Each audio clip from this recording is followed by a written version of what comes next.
for inviting Evidence Aid to give this presentation. It's great that we can share our work with a wider audience, particularly in Ireland. So to everybody, hello and welcome to this webinar. We're going to talk about Evidence Aid's novel approach to translating systematic reviews into plain language summaries and why that's important to policy and decision makers going forward, especially those who are preparing for and responding to humanitarian emergencies, including pandemics. Regardless of the emergency, it's important that we have resilient health systems. Without them, health is at risk for everyone involved, regardless of their status. I'm joined here by my colleagues. Whilst they've been introduced to you by Joanna, I wanted to share with you what their roles are and have been in this project. Firas was the senior research manager in phase 1 of the project, and he set up the systems and the plain language summary template, among other things. Unfortunately, he can only be with us for the first 30 minutes of this webinar, but we're delighted that he is here. Christian has been our senior research manager for phases 2 and 3 and has worked to build upon the work that Firas did, strengthening and expanding the quality of the collection. Louis Gabriel is here on behalf of PAHO, who commissioned the work on resilient health systems and with whom we've been working closely with as a full partner in the project. And lastly, I wanted to acknowledge and mention Alex Camacho of PAHO, who commissioned the work on resilient health systems, Jane McHugh, Anna Pizarro, Jane Copsey, Mike Clark, Ipa Labella, and Sumra Ali of Evidence Aid, who are part of our team but who are not presenting today. And they're all integral to the success of this project. I'm now going to hand over to Firas to speak to the first few slides before he has to leave us. Thanks, Firas. Hi, everybody. Good morning, good afternoon, wherever you are in the world. We're so excited that you're joining us today. You'll see from the tone of my voice and the tone of my panelists that we're very excited to present this work to you. This work really stems from a desire to ensure that we are able to provide research evidence in a format that really informs decision-making in real time. Why is that important? Because we know that evidence summaries and any knowledge translation tool that is provided to decision makers can really help improve the effectiveness and efficiency of interventions, especially when lives are at stake and when there's a lot of funding where funders are calling for more transparency and accountability of the interventions that are being provided. So why do we summarize systematic reviews, and why the focus on systematic reviews of Evidence Aid? We know that systematic reviews tend to provide the best available evidence to inform decision-making. We also know that there's a clear need for the research evidence to really drive policy-making and especially emergency responses, because we know that will save lives and that resources will be effectively and efficiently utilized. But in the context of health and humanitarian crisis, where the demand for evidence-based support is even more heightened, that's of course due to time and practical limitations. Recall the latest crises, whether it's wildfires in Canada or floods in Southeast Asia. We know that decision makers are requiring the evidence in a format that is usable, friendly, and accessible, and that they can rely on the evidence, and hence why we focus a lot Evidence Aid to summarize systematic reviews. Next slide. So as we were going through this work, we really wanted to also accompany the work with rigorous research methods. So we took it upon ourselves to conduct a mixed method research studies where we interviewed 26 decision makers that work for health and humanitarian emergencies across the world. Those include senior directors, field managers, analysts, and researchers that respond to the needs of decision makers who work in this field. And we asked them simple questions. How do you like to receive the evidence? What format works best for you? And what are some of the challenges that you face when you're trying to access this research evidence? Based on those recommendations, we were able to put forward a very helpful template that really gets at what decision makers are looking to, what decision makers are looking to receive the evidence in. And the challenges over time has helped us to improve the way our evidence summaries are. Sorry, one thing, yeah. I got a message and I got distracted as to what they want the evidence to be received like. And so when we talk to those decision makers, our goal was very clear from early on. We want to be able to produce a template that currently does not exist on how do we summarize systematic reviews in order to produce an evidence summary template that we could train people, researchers, junior and senior, in order to inform real-time decision-making in crisis settings. Next slide, please. So how do we make how do we summarize systematic reviews following a people-centered approach? We first engage in a five-stage process. We decide on what should be included in the summary. We work very closely with our stakeholders and decision makers to ask them, what is the question you're trying to ask here? So in the case of PAHO, they came to us with very clear mandate that they've consulted PAHO member states on what is actually relevant for the region, what crisis they're dealing with, what is the focus of the evidence summary. In this case, it was about resilient health systems, a major focus across the world where we're trying to really rebuild from the effect of the COVID-19 pandemic. We then really focus on developing a workshop on how to write a guidance. How do we write a manual on how to create and write evidence summaries? Where do we tap into those systematic reviews? How do we then take the systematic reviews and distill them into a user-friendly evidence summary? And then we obtain feedback from others. So we work in a very much of a feedback loop cycle where we have a number of researchers that work on drafting the evidence summaries. They go through a very rigorous process of examining whether the evidence is up to date and also paying close attention whether the details around implementation considerations, or what I like to call the blind spots, that decision makers need to keep in mind based on the recommendations we're providing. We then improve and amend as required, and it doesn't stop there. So one thing that people don't realize is that once we do publish our evidence summaries on Evidence Aid website and other portals, we really also pay attention to any feedback we receive based on those evidence summaries. We think carefully about how to improve them over time, and there's amendments that need to be made. We do pay attention to them. We go back to evidence to verify that information, and then we adjust the evidence summary accordingly. And then lastly, we ensure that policymakers like the product. So in our case, with our mixed method studies, we presented them some of the evidence summaries we produced at Evidence Aid, and we asked them, what works for you? How do you like this format based on the feedback you provided us in the systematic and our mixed method study? And then we improved the template accordingly. Next slide. So what's next? We identify the relevant systematic reviews. We work very closely with a librarian and an information specialist to really make sure we cast a wide net on any available up-to-date systematic reviews. Then we go through a process where the senior researchers on the team sit and look at the evidence that's been retrieved, and we want to verify that that evidence actually answers the question being asked. We then distribute it among summary writers. On average, we have 2 to 3 summary writers working on the first draft of the summaries very closely with senior researchers to make sure there's a continuous sort of feedback and mechanism to evaluate and assess the quality of the summary that's being produced. We also assign a quality review editor that really digs deep into the details of the evidence summary. And we're looking for things as, are the recommendations listed in an actionable voice? Can the decision maker read it who might not have knowledge in this research area and understand the recommendations we're putting forward? Are we really making sure that we're addressing any of the implementation considerations or contextual factors that can really act either as a facilitator or a barrier to the implementation of those interventions we're putting forward or recommendations? We then draft a summary. We follow the template that we produced. We want to standardize it. And that's for a very simple reason. We want to make sure that our evidence summary can reach as many audiences as possible. Standardizing the evidence summaries helps us make sure that people are familiar with the template. So over time, when they look at it, they know exactly what they're looking for. And also we make sure that they're able to replicate it if they wish to do so in their own organization. We then assign a senior researchers that really just looks at quality, consistency, and accuracy.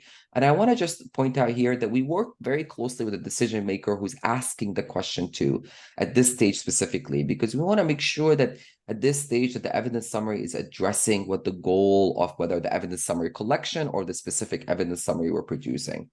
We also assign an information specialist that helps us look at categories, things around thematic categories about how do we put the summary so that people can find it based on the specific categories there. And then finally, the research manager checks and approves, and the operation manager, in this case, it's Claire, helps us to publish it. And we also sometimes will translate it into as many languages as possible, solely for the purpose that, we cater to decision makers across the world, and we don't want language to be the major barrier for them not accessing our resources. Next slide. I think I'll turn it over now to my colleague. Well, thank you very much, Firas. So I'm Luis Gabriel Cuervo, and I work for the Pan American Health Organization. which with 120 years, it's the oldest public health organization in operation. But it's also the regional office for the Americas of the World Health Organization. And therefore, we have not only commissioned the work, we are part of the people that use this information. And one of the things that's wonderful about this project is that the end users have been part of the design and the development of the whole process. And we have that kind of design thinking approach where things are iterating, like Firas was very nicely showing in his previous slides. So what we're going to do now is a short demonstration of how these summaries of systematic reviews in plain language are presented. And we're going to do this using the Resilient Health Systems collection as an example. So feel free, if you want to follow, either to scan the QR code or type the link, or just follow through on the screen. The next slide, please. So EvidenceAid offers invaluable open access to meticulously curated databases comprising concise evidence summaries that are extracted from systematic reviews. And these summaries are a cornerstone for making informed decisions regarding public health emergency preparedness, response, and recovery efforts. Public health emergencies are multifaceted challenges involving multiple stakeholders and sectors. Consequently, the information generated by EvidenceAid must be readily comprehensible and shareable among all relevant parties. At the heart of EvidenceAid's mission is that people-centered approach. This approach ensures that the end users, including the emergency response coordinators, health systems, and services experts, actively prioritize and shape the systematic review summaries. This collaboration manifests in the accessibility and user-friendliness of the provided information and the continuous refinement of the standards that are being used. To create these evidence summaries, inputs are solicited from diverse technical experts and data users. This collaborative effort guarantees that the topics chosen for review are pertinent and aligned with the evolving needs of stakeholders. By engaging with these key individuals, EvidenceAid fosters a dynamic ecosystem where knowledge is constantly updated to meet the ever-changing demands of public health emergency decision makers. I've been talking about stakeholders. Just to give you an idea, some of these stakeholders are the emergency response coordinators in our member states, in the countries that the Pan American Health Organization serves, and also the people from the Pan American Sanitary Bureau supporting these countries, just to illustrate with an example. So next slide, please. In public health emergencies, topics are interconnected, allowing relevant evidence to inform multiple areas simultaneously. And EvidenceAid capitalizes on this interconnectedness to build a comprehensive evidence base. This approach enriches our understanding and response to complex health crises. For example, we've added new and updated summaries within our Resilient Health Systems collection. These 250 plus summaries have been cross-indexed, further enriching our other EvidenceAid collections. EvidenceAid's interconnected approach improves decision-making for more effective responses to emergencies, promoting a holistic perspective on the interconnected nature of health emergency issues. Next slide, please. So let's talk a little bit about focus searches for identification. Searches are conducted by topic, utilizing various keywords. Examples include migrants, telehealth, post-event recovery, hospital preparedness, evacuations, mental health, and health worker issues. In terms of effective reporting or summarizing, different reporting templates are tested to ensure effective communication while maintaining simplicity. This includes systematically seeking information on context, funding, and equity perspectives that are so crucial in public health. In terms of the website and making it user-friendly, the website transparently displays indexing words and offers user-friendly search mechanisms. It also provides linking and embedding codes for integration into external sites. You could use those links to put part of this collection or the whole collection into your websites. Users can easily batch download references using common reference management software. For example, EndNote or Reference Manager or Zotero could be used to download batches of the references there. And in terms of the preparation through partnerships and artificial intelligence-based automated translation tests, multilingual reports are made accessible. Quality assurance process ensure their effectiveness. This allows access to evidence aids content in at least PAHO's 4 official languages, which are English, Spanish, Portuguese, and French, but with additional languages available for most of the content. These contents are promptly published after review and sign-off by seasoned editors. Next slide, please. Our search window is user-friendly. This is how it looks like, and allows for easy navigation. You can filter the searches by language, dates, or the collections to find the most relevant information. Additionally, the My Selection button that you can see there enables you to save and download references that you've selected, and you'll see it on the top right corner. Next slide. They can also be selected by languages, and the searches can be done in all those different languages. Next slide. And as we progress into phase 3, which is where we are now, we are actively seeking broader engagement with topic experts and users. Evidence Aid has recently established a technical advisory group to gather continuously feedback and insights and to support its growth, its utilization, and its long-term sustainability. Our goal is to institutionalize these collaborative efforts, bringing in contributions from programs dedicated to advancing resilient health systems and addressing health equity disparities. This aligns perfectly with PAHO's vision, which includes completing pandemic control, implementing lessons learned, recovering from its impacts, strengthening primary health care, and modernizing health systems to improve health outcomes both within countries and across the organization. Well, with this, I'm going to hand over to Christian, who's going to continue with the presentation. Thank you, Luis Gabriel, and thank you everyone for inviting me for this presentation. And I'm very pleased to just present.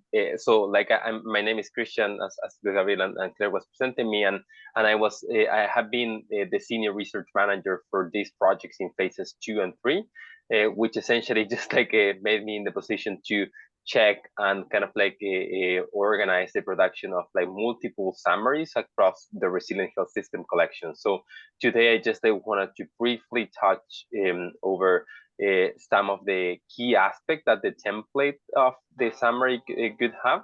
So this template was developed back in 2021, but it was also revised in 2022 last year. And we're also preparing a couple of amendments that we're hoping will be available in the next year or so, right? So we are trying here to just collect the most important information in a condensed way that could be easily accessible in the website, right? And the information that we provide in each one of the summaries start by the citation, so general bibliographic references that we could just provide in a common citation format. Then we also provide the DOI of the article, the review, or the URL, and the URL, right?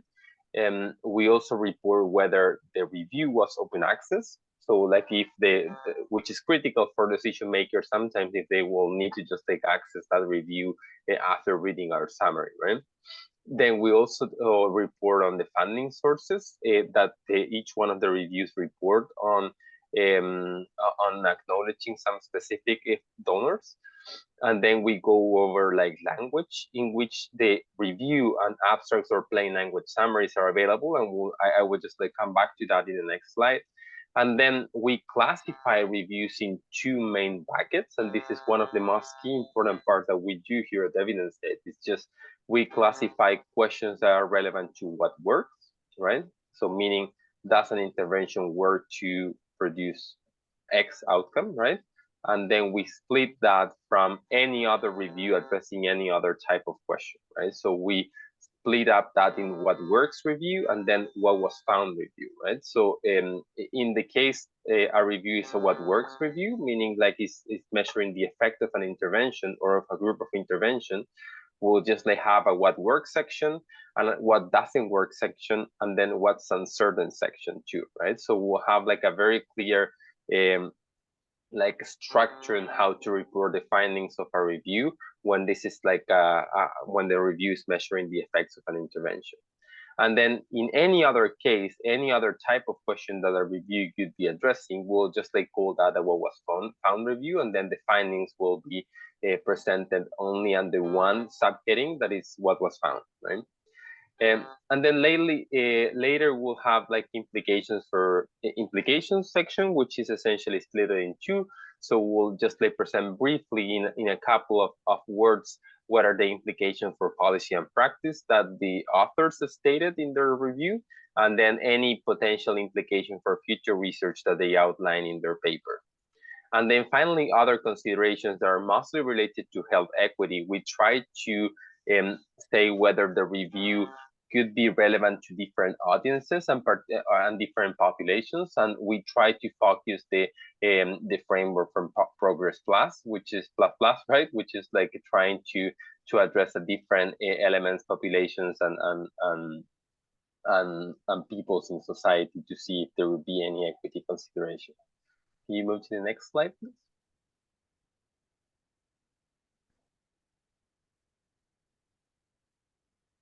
And in terms of the language, so these are all the languages that we are reporting using a different code. So when and as I said, like we report whether the full text was available in what language, but also the abstract and also the plain language summary, right? And this is commonly for Cochrane reviews where we have abstracts and plain language summaries in multiple languages, and we try to document them as detailed as possible using all of these language codes that we could see now in the screen.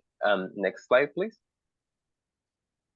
This is an example of how the template would look like in the website. So you could see that we have the title on top, right? And then we have the citation that will just like be the regular citation in a specific format. Then the language in which the review was available. Here we report on the abstract and the full text, whether the review was free, was open access or not. In this case, was available to the public, whether the review received any funding, specific funding for conducting it. And in this case, they didn't report it.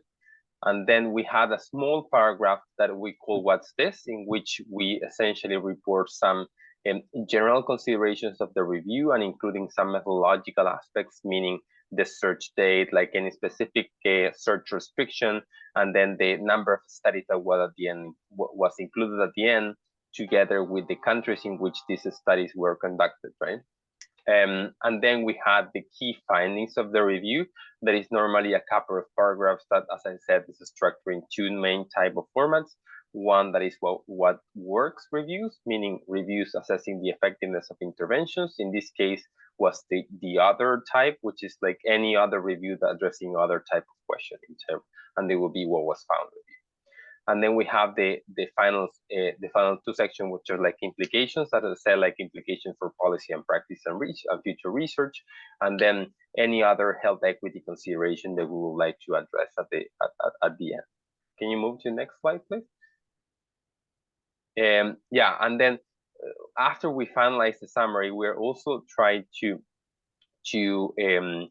check every part that is just like being included as a word in in each one of the summary, but we translate those resources and we also categorize them using specific categories across different domains, right? And this is very helpful because it could help us navigate across different topics and categories, and just like finding specific summaries or reviews that could just be addressing very similar topics. These here like are examples of common tags that we use or categories that we use to classify each one of our summaries. So we have like, and there you can see that they're structured by different collections, right? So we have tags related to the earthquake collection, to the windstorm collection, and then we have resilient health system, which is the topic of our presentation today, and all the different sort of like categorizations that we use for each one of the summaries at the end. And I think that's, can you just, yeah, so that's moving, just handing over to Claire for that. Thank you.